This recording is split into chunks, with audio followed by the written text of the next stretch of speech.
Era Massimo Giallini quello del video. Cominciamo con lui, quindi non con Italo Mancino. I due destini, il pezzo che dà il via a questa puntata di Buongiorno Taranto. Ben trovati a questo nuovo appuntamento con la musica e l'informazione di Cittadella sui 96.5 e sul canale 94 del digitale terrestre. Buongiorno da Francesco Casula, buongiorno a Piero Caffio che oggi guida la parte tecnica e buongiorno a tutti coloro che sono già sintonizzati per capire quali saranno i temi di questa giornata, di questo venerdì, che purtroppo non sarà un venerdì leggero o leggerissimo, perché anche oggi parleremo di Bacari Sacco e oggi è il giorno del lutto cittadino a Taranto. La salma del 35enne del Mali, ucciso a coltellate da un gruppo di ragazzini, tra cui 4 minori, all'alba del 9 maggio scorso in Piazza Fontana, oggi partirà per il Mali per tornare a casa dai familiari. Ne parleremo con Enzo Pilò, Associazione Babele, uno dei degli esponenti più significativi della lotta per l'inclusione a Taranto, e parleremo anche di questo. Taranto è o no una terra razzista? E poi ci sposteremo invece in Cittavecchia, dove da tempo si vive un'ulteriore problematica, oltre a quella dei parcheggi e una serie di altre robe. Vi ricordate la discesa a Vasto? C'è stato un momento in cui era a doppio senso. Da mesi invece è ferma e questo genera ulteriore ingorgo sulla ringhiera, come la chiamiamo tutti, e insomma altri problemi. Ci sono situazioni che magari possono essere risolte, ce lo racconteremo più tardi. Poi ce ne andremo invece nel calcio, perché domenica il Taranto affronta la sfida con l'Apice per la promozione. Trasferta vietata ai tifosi. Francesco Friuli ci racconterà i dettagli dal punto di vista tecnico-tattico e anche queste reazioni che ci sono state a questa notizia di ordine pubblico. Lo stesso comune ha fatto un comunicato stampa parlando di disposizione sproporzionata.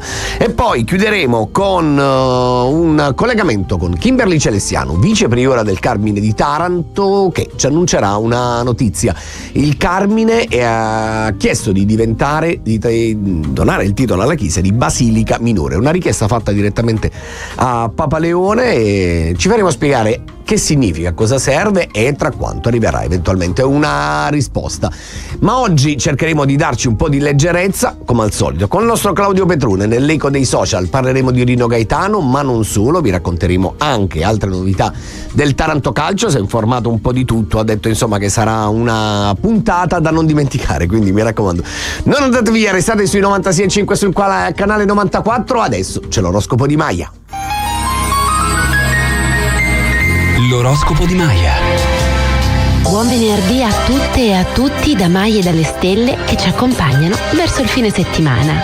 Ariete, la vostra autostima è in crescita e questo si riflette nei rapporti sociali. Tuttavia, chi lavora in ambiti stressanti come la ristorazione, ad esempio, potrebbe risentire di un certo nervosismo che rischia di intaccare il buon umore. Toro, dimostrate una razionalità insolita, soprattutto in amore, e questo vi aiuta a tenere a bada l'istinto. Chi studia o affronta esami deve armarsi di pazienza e determinazione. Un piccolo viaggio può aprire nuove prospettive. Gemelli, la vostra naturale riservatezza si trasforma in timidezza a volte, e questo però può limitarvi nei rapporti. Le coppie più solide riescono tuttavia a realizzare progetti comuni che rafforzano il legame. Gestite il denaro con attenzione. Cancro, avete 1000 idee per la testa, ma non tutte trovano spazio nella vostra giornata. Alcune tensioni con parenti possono disturbare l'armonia. L'indecisione nel lavoro va affrontata con più determinazione. Leone, un pizzico di gelosia rischia di minare l'equilibrio della coppia. In ambito lavorativo avrete grinta da vendere, ma l'energia potrebbe calare verso sera. Riposatevi. Vergine, le vostre insicurezze tornano a farsi sentire e questo si riflette sia in amore che nelle finanze. Riconnettersi con il partner può essere utile per ritrovare la stabilità emotiva. Alti e bassi sul fronte economico. Bilancia. Chi è in coppia tende ad essere freddo e distaccato, mentre i single si sentono poco disposti ad aprirsi. Le trattative lavorative invece sono più complicate del previsto. Mantenete la calma e non forzate i tempi. Scorpione. Una leggera malinconia potrebbe affiorare nel pomeriggio facendovi sentire più vulnerabili. In amore i malumori rischiano di creare incomprensioni. Sul piano economico emergono problemi imprevisti. Sagittario. Il fuoco che vi anima è in piena espansione e riuscite a conquistare l'attenzione e a portare avanti i progetti che vi stanno a cuore. Agite senza timori e tutto girerà a vostro favore. Capricorno. Una spinta energetica vi rende magnetici e propositivi. È il momento di brillare, ma anche di ascoltare chi vi sta accanto. Se unite leadership ed empatia, potrete ottenere risultati eclatanti. Acquario. L'ottimismo torna a far capolino dopo qualche giornata più lenta. La vostra visione ampia vi guida verso obiettivi più ambiziosi. Fate spazio a nuove collaborazioni, a viaggi da pianificare o semplicemente a idee da condividere. Pesci. Siete brillanti, comunicativi e riuscite a mediare anche nei momenti più delicati. In ambito affettivo si chiariscono alcuni malintesi. Il dialogo è il vostro superpotere. Oggi vi saluto con le parole di Socrate. La felicità è sempre soggetta all'invidia. La sola miseria non è invidiata da nessuno. Ciao a tutti e a tutti. A domani con l'oroscopo di Maya. E grazie a Maya per averci raccontato cosa suggeriscono gli astri per questo venerdì. Adesso ci tuffiamo nell'edicola, diamo un'occhiata alle prime pagine dei quotidiani. Cominciamo come sempre col Corriere del Mezzogiorno. Il Papa non ci ha commissariati. La replica dei manager dell'ospedale San Pio di San Giovanni Rotondo dopo la decisione del pontefice. Il manager Gumirato, l'attuale gestione è sana, la vigilanza agirà sui debiti passati. Un buco grande, oltre 300 milioni se non ricordo male, più o meno quanto tutta la sanità pugliese. E poi al centro della pagina, quando al San Nicola vinse la Stella Rossa, che notte, 35 anni fa, la Coppa dei Campioni, Jugovic, Papen e la finale con il Marsiglia. E poi invece la cronaca sul Corriere: 2 militari nella rete dei falsi incidenti, truffa da 100.000 euro, 6 arresti ad Andria, in manette medici, avvocati e persino, pensate, 2 carabinieri. Gazzetta del Mezzogiorno, il titolo è l'energia possibile, Pichetto, la transizione passa da Ilva e Cerano, la Meloni non spendiamo soltanto per la difesa. Anche qui si parla dei 2 carabinieri che truccavano gli incidenti. E poi invece una sentenza dal Tribunale di Bari, che insomma all'epoca, quando ci fu l'inchiesta, fece molto rumore.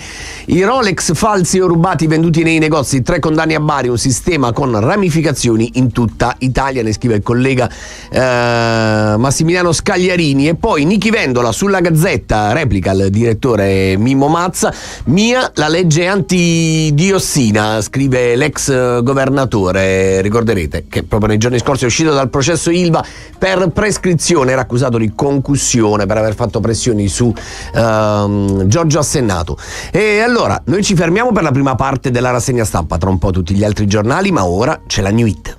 Siamo tornati in diretta e come annunciato diamo ancora uno sguardo agli altri quotidiani in edicola. Oggi 29 maggio 2026, dopo Corriere Gazzetta, l'apertura dell'edicola: abusi su studente a Ugento, l'arcivescovo chiede scusa. In una nota la diocesi esprime profondo dolore per il presunto coinvolgimento di un proprio presbitero, di un sacerdote per capirci, nei fatti riguardanti il delitto di molestie su un alunno delle superiori. E al centro della pagina: Corvino lascia il Lecce, stanco, ora una pausa. Beato te, l'idea della pausa è bellissima, così anche solo a vederla. Aeroporti di Puglia, bilancio col botto, i numeri in crescita, si parla di nel 2025 un attivo di oltre 150.000 euro e 11 milioni di passeggeri, insomma un ricavi, investimenti per circa 33 milioni, insomma numeri davvero significativi. Ora diciamo la gente tornerà a dire: ma perché barche, grottaglie, no? Vabbè, è tanto, cioè, è ciclico. Quotidiano di Puglia in edizione Taranto, la prima pagina dedicata all'energia anche qui, i costi del tempo perduto, bollette e frizione, Fitto, regioni.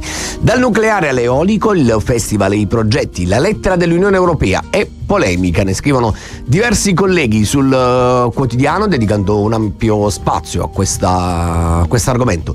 A Bodi e a Taranto lo sprint, i giochi saranno leva di sviluppo. Il ministro al Salone del Mediterraneo delle Imprese, che ieri ha chiuso i battenti, 3 giorni in cui grazie a Confcommercio ci si è confrontati su una serie di aspetti fondamentali non solo per la crescita economico-finanziaria ma anche per comprendere le difficoltà che ha il tessuto sociale imprenditoriale di Taranto e come cercare soluzioni per intercettare fondi e a quel punto andare avanti. Droga e smartphone in cella, il giro di mazzette, 10 arresti, utilizzati pure i droni ai domiciliari di un agente della penitenziaria, ve l'abbiamo raccontato ieri mattina quasi in diretta, ne scrive Nazareno di Noi sul quotidiano. E poi di spalla un pezzo firmato dal collega Giacomo Rizzo, struttura da tempo vicino al collasso, fino a 1000 detenuti, ben oltre la capienza. Insomma, chiudiamo qui. Tra un po' cominciamo gli approfondimenti, parleremo di Bacari Sacco, lo faremo con Enzo Pilò e lo faremo parlando del rimpatrio del 35enne e del lutto cittadino disposto dal sindaco Bitetti. Restate con noi. A proposito di Francesco, volevo mandare un saluto a Francesco Di Corato, che è oggi ultimo giorno di scuola, piccolo nostro ascoltatore che ha detto al papà: ascoltiamo Ciccio Casula. Mi dispiace, lo dico anche al papà, Francesco, poteva andarti meglio, ma comunque grazie per seguire Cittadella e divertiti in queste vacanze. Se ti dovessero dare dei compiti, chiamami, fammi parlare con gli insegnanti.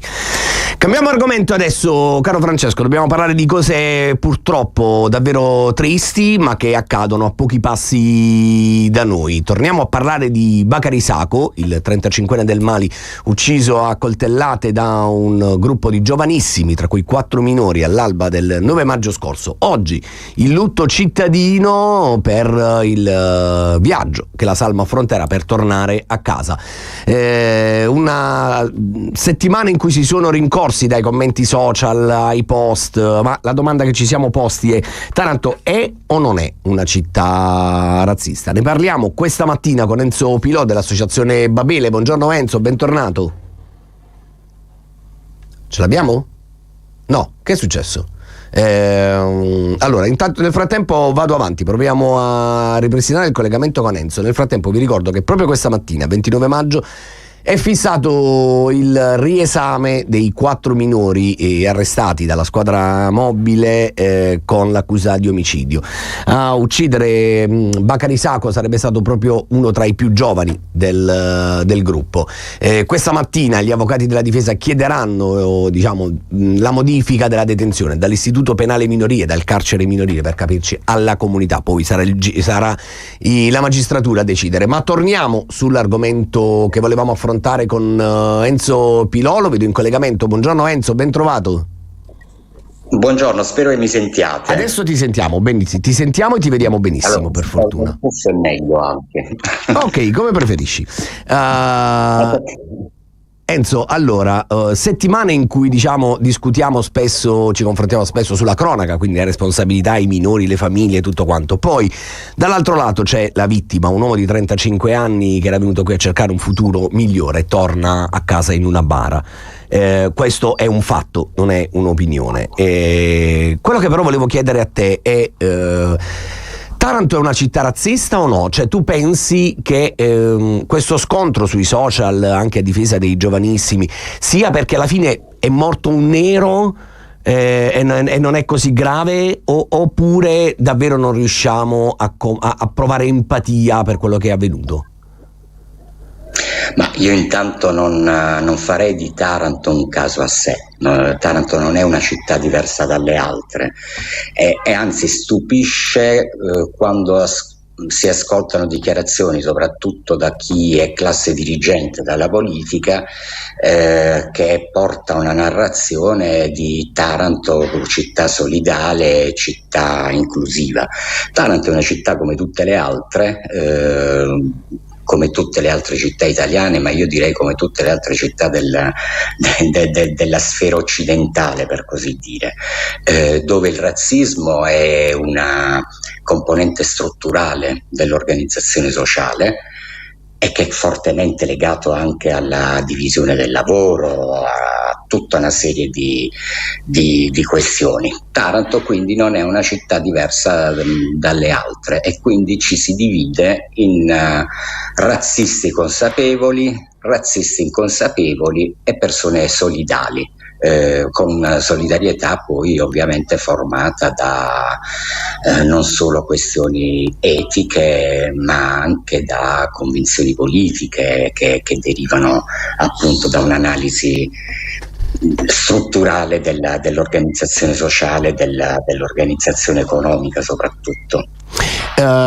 Enzo, secondo te è la guerra tra poveri che poi porta in qualche modo ad avere questo risultato, questo tragico risultato, o è frutto di una paura mai sconfitta e anzi alimentata, diciamo, dalle forze politiche, alcune forze politiche? La guerra fra poveri a volte agisce anche in questa cosa, no? Soprattutto nelle periferie delle grandi città dove si alimenta il conflitto fra supposti privilegi di cui godano persone che non sono del nostro paese. Ma la stessa violenza viene esercitata verbalmente da classi, dalla classe media, dai ricchi. Diciamo che questa violenza si esplicita in modalità diverse a seconda di quale è il settore sociale che la esercita. Parliamo di guerra fra poveri nel senso che sicuramente il disagio economico che avanza influisce anche sui rapporti fra le persone. Su Taranto in particolare, io adesso non conosco le condizioni economiche del gruppo che ha ucciso barbaramente Bakary Sacco. Diciamo che l'ambiente sociale è noto, però voglio dire, sicuramente non è che questa cosa influisca soltanto da un punto di vista economico, nel senso che certamente la componente più forte sono gli ultimi 20-30 anni di propaganda della destra sull'individuare il nemico. Molto spesso a Taranto, iniziamo tanti anni fa, era un NUR, diciamo da Cito in poi. Esatto. Enzo, noi ti dobbiamo salutare perché il tempo è finito, però grazie davvero per questo confronto che insomma ci concedi tutte le volte che te lo chiediamo. Grazie davvero e non ti auguro una buona giornata perché non lo sarà, però ecco, mando un abbraccio a te e a tutti gli amici dell'Associazione Babele. Grazie a voi, arrivederci. Noi ci fermiamo invece per un po' di pubblicità e tra un po' invece ce ne andiamo in Città Vecchia per parlare della discesa Vasto. C'era una bella invenzione qualche tempo fa, il doppio senso non c'è più da mesi. Perché? Ve lo raccontiamo tra un po', a tra poco. Adesso ce ne andiamo in Città Vecchia come promesso. Vi ricordate la discesa Vasto? C'è stato un tempo bello in cui c'era il doppio senso e quindi diciamo tu per andare diciamo in centro potevi evitare di fare tutto il giro della ringhiera o di circumnavigare l'isola, invece risalire la discesa Vasto al contrario. Da tempo invece, da quando sono partiti i lavori a Piazza Castello, tutto questo è bloccato perché quella corsia è diventata una specie di deposito, ma ci racconta tutti i dettagli Valentina Castellaneta.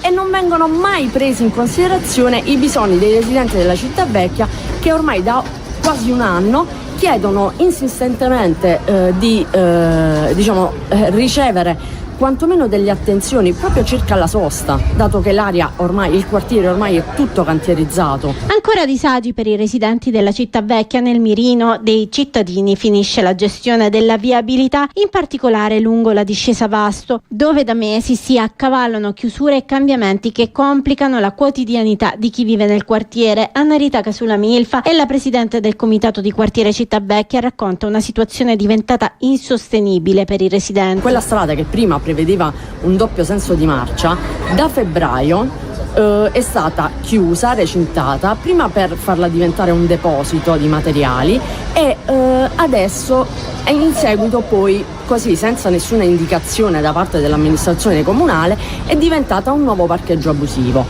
Quindi quell'area non è un reale parcheggio e io mi chiedo perché posizionare dei divieti di sosta su una strada che non è un'area di parcheggio. Non solo, con la perdita del doppio senso di marcia nel tratto della Discesa Vasto, gli automobilisti sono costretti a percorrere l'intero perimetro dell'isola per poter tornare indietro. Nel 2021 fu l'amministrazione Melucci a ripristinare il doppio senso di marcia e devo dire che fu una misura accolta in maniera super favorevole dai residenti, perché oggettivamente ci semplifica di tanto la vita, decongestiona anche il traffico dietro la ringhiera, dato che tante macchine arrivano anche dal Ponte di Pietra, per cui per noi era un attimo più semplice uscire dal quartiere. Adesso invece siamo di nuovo alle solite praticamente, e penso che lo saremo per un po', perché se il progetto di Piazza Castello prevede ormai l'area pedonale, io non so se il doppio senso di marcia in futuro sarà previsto nuovamente.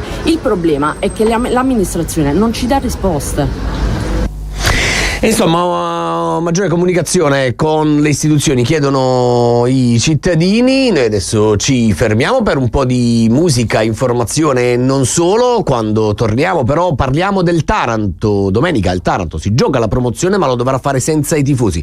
Ci racconterà tutto Francesco Friuli. Adesso invece vi lasciamo in buona compagnia con Gaia e la sua Bossa Nostra. 9 minuti dopo le 8, seconda ora di Buongiorno Taranto, che comincia adesso e come annunciato sui 96.5 sul canale 94. Ora parliamo della prossima gara del Taranto, domenica contro Apice. Il Taranto si gioca la promozione. Quali sono le novità in casa rossoblu? Le chiediamo al collega e amico Francesco Friuli. Buongiorno Francesco, ben trovato.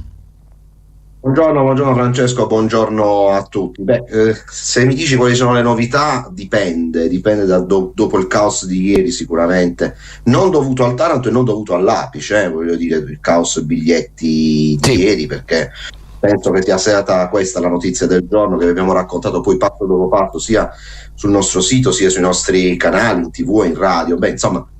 Ieri comunque è stata scritta una pagina particolare, perché quando due società si mettono d'accordo e quando comunque vengono date rassicurazioni da parte di entrambi i club alle autorità competenti, ti aspettano una situazione diversa rispetto a quello che è successo. Dunque io vado a fare una sintesi brevissima. L'Apice col Taranto si erano messi d'accordo su una gestione di 600 tagliandi e l'Apice si era fatto carico di dover installare una zona removibile per permettere ai tifosi del Taranto di essere presenti ad Apice, provincia di Benevento. Questo è giusto ricordarlo, insomma, come distanza chilometrica. Mancava soltanto l'ok da parte del GOS di Benevento, che non è giunto, e non solo non è giunto per i 600 posti, non solo non è giunto per i 120 posti che eventualmente sarebbero stati disponibili per i tifosi del Taranto, che sono diventati 100, ma è stata anche vietata la trasferta ai residenti in Puglia. Fondamentalmente i fuorisede possono acquistare i tagliandi. Una doccia gelata, anche se, come raccontavamo anche ieri, poco prima della riunione del GOS c'era stata una sorta di quell'entusiasmo raffreddato che avevamo raccontato, insomma, nei giorni scorsi, quell'entusiasmo da parte dell'Apice, da parte del Taranto. Ieri, poco prima della riunione del GOS, ho sentito delle persone insomma al Taranto, questo lo possiamo dire, e avevano una impressione negativa della riunione del GOS, che purtroppo si è andata a concretizzare. Quindi qualcosa è accaduto, diciamo, nella serata tra mercoledì e giovedì, che ha fatto diventare questa situazione concreta, ossia il Taranto avrà solo 100 tifosi se verranno poi venduti tutti e 100 gli tagliandi. Al momento non sono stati venduti tutti e 100 i tagliandi, che verranno venduti entro la giornata odierna alle ore 19. Poi per quanto riguarda il campo è tutto un altro discorso, lui ancora sta continuando la preparazione. Francesco, domanda, non lo so, non me lo ricordo. C'erano precedenti, diciamo, come dire, brutti, mettiamola così, tra le tifoserie o è solo una misura preventiva? Non lo so. Allora, io voglio ti rispondo dicendo che assolutamente nessun precedente, anzi l'unico era molto positivo domenica scorsa. Addirittura i tifosi dell'Apice domenica scorsa, che sono stati accolti benissimo a Massafra, ma sono andati tranquillamente in giro a Massafra senza nessunissimo problema. Non solo, c'era stato un particolare simpatico. Molti di voi che conoscono il calcio, diciamo quello della Champions, della Serie A, ci sono delle sciarpe celebrative con entrambe le squadre, i nomi di entrambe le squadre, i colori di entrambe le squadre. Ebbene, loro hanno creato addirittura, questi tifosi, una sciarpa a metà dell'Apice e a metà del Taranto, perché è un evento storico per Apice questo. Certo. Dove io penso, ma non ho nessuna certezza, quindi mi avvalgo di tutti gli interrogativi possibili e immaginabili. Penso che sia una misura preventiva, e voglio seguire la tua linea, in riferimento a possibili situazioni che possano incontrarsi durante il tragitto, con l'incontro con altre tifoserie. È l'unico pensiero che a me in questo momento. Francesco, l'appuntamento per seguire la gara? Allora, ci vediamo domenica alle 15:55, 5 minuti prima dell'inizio del match alle ore 16. Ricordiamo che il Taranto gioca la sua partita di semifinale, conoscendo già quello che accadrà domani, perché domani si gioca l'altra semifinale, quella tra Matese e Gladiator, con la formazione di Santa Maria Capua Vetere, ossia la Gladiator avanti di una rete rispetto alla Matese. Quindi chiunque sia in finale la conoscerà domenica.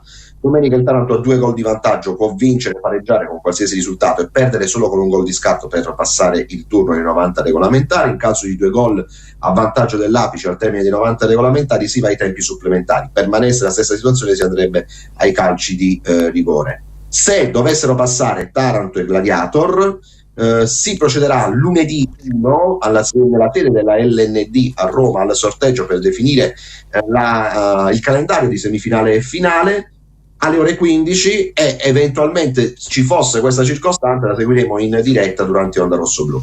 Grazie a Francesco Friuli, grazie per essere stato con noi e buon lavoro Francesco. Ciao, buona giornata a tutti. Noi ci fermiamo per un po' di musica, quando torniamo invece parliamo di altro, parliamo completamente di argomenti completamente diversi. Andiamo alla Chiesa del Carmine, che chiede di diventare una basilica minore. Intanto i The Colors con Rolling Stone, le 8:24 su Cittadella, il rewind sui 96.5 sul canale 94. E adesso invece torniamo nel presente, anzi diamo uno sguardo al futuro partendo dalla Chiesa del Carmine. Lo facciamo perché nei giorni scorsi l'Arciconfraternita ha reso noto che è stata inviata una supplica al Papa, a Leone XIV, per chiedere di attribuire alla Chiesa il titolo di basilica minore. Perché e cosa cambia, come funziona, lo chiediamo alla vicepriora del Carmine di Taranto, Kimberly Celestiano, che è in collegamento con noi. Buongiorno. Buongiorno Francesco, buongiorno a tutti. Allora, partiamo proprio se possibile, Celestiano, proprio da che cosa cambia, che significa chiedere di diventare una basilica minore?